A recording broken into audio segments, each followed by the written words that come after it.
Wow, I can't believe it's our final week 8 of embodied knowing, developing intuition through the chakras. Wow, what a journey we've been on. So, how are you feeling? What's been the biggest takeaway for your journeying with the chakras? How will you be implementing this work moving forward in doable ways? I highly encourage you to take time this week to review what we have covered. What are 1 to 3 things you want to implement into your everyday life? And how will continuing this work be beneficial for you? Again, really take the time and honor this journey that we've been on. Now, before I share the various types of clairs to conclude our time together, I want to briefly review our journey with the Kundalini chakras. We start at our base. We begin with the root chakra. Root chakra as the color red associated with the physical body support of bones, legs, feet, base of spine, your immune system.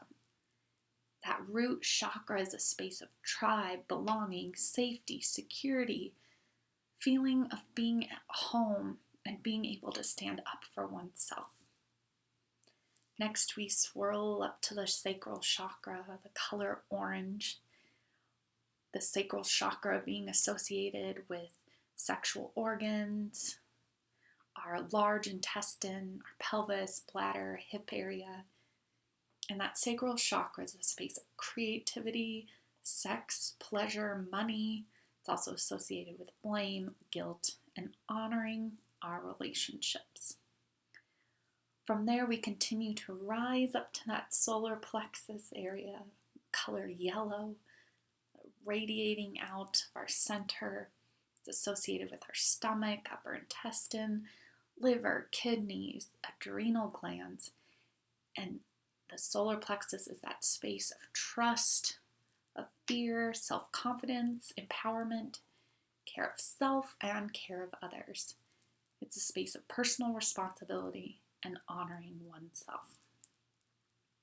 Next, we go to that bridge between the physical and the spiritual, which is our heart. And there, the heart chakra is associated with the heart circulatory system, lungs, shoulders, arms, ribs, breasts. And it is the space of love.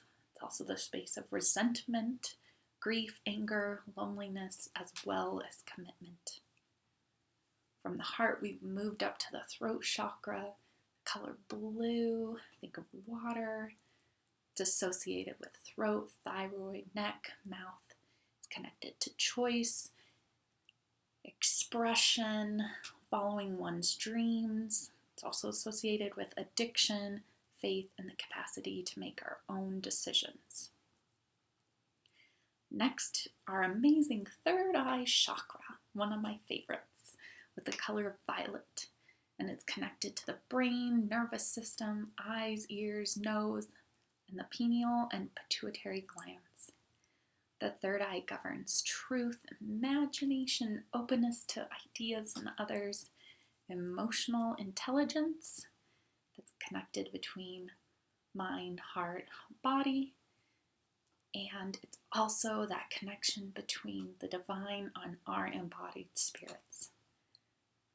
Finally, the crown chakra, white indigo, it's connected with the muscular system, skeletal system, and the skin.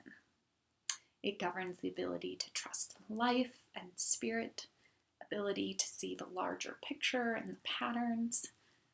I see it as that hawk, being able to look out and see all of the surrounding and narrowing down in on a particular spiritual pattern, characteristic. It's also that crown chakra is part of our devotion and our humanitarianism, our selflessness, that knowing that we are all one.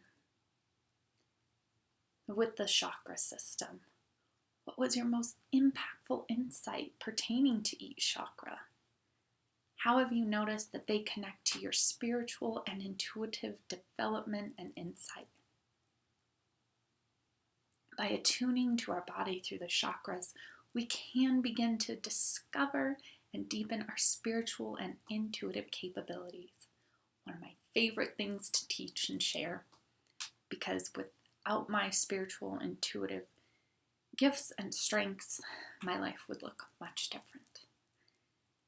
So you've probably heard people talk about clairvoyance, the ability to see beyond, the ability to see with the mind's eye. Perhaps you've heard people talk about clairaudient, the ability to hear beyond. Clair describes the clear sensitivity and knowing that corresponds to our physical and intuitive senses. I also like to describe the clairs as embodied ways of knowing, our embodied wisdom. There are several clairs, and we each have one or two that are already quite developed, even if you might not think so. The clairs include clairvoyance, which is intuitive vision, clairaudience, intuitive hearing, claircognizant, intuitive knowledge. That intuitive knowing where it's like, I just know. I don't know how, but I just know.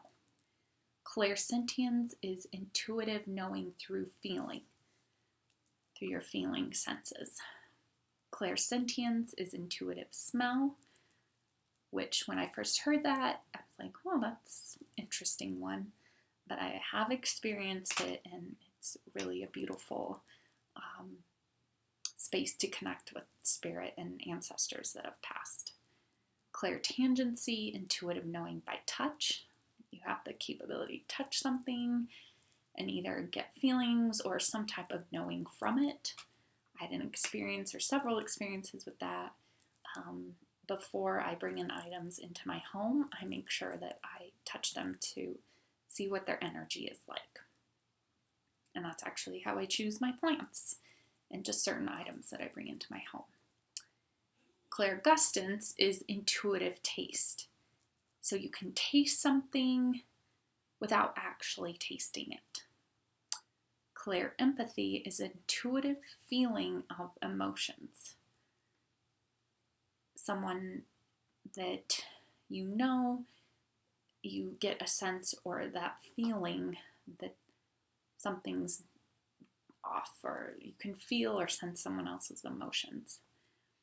This one is one to really be mindful of, because oftentimes when we're not grounded, when we're not centered in our own bodies and in our own emotions, we can project our own emotions and feelings onto someone else and think that we are being empathetic.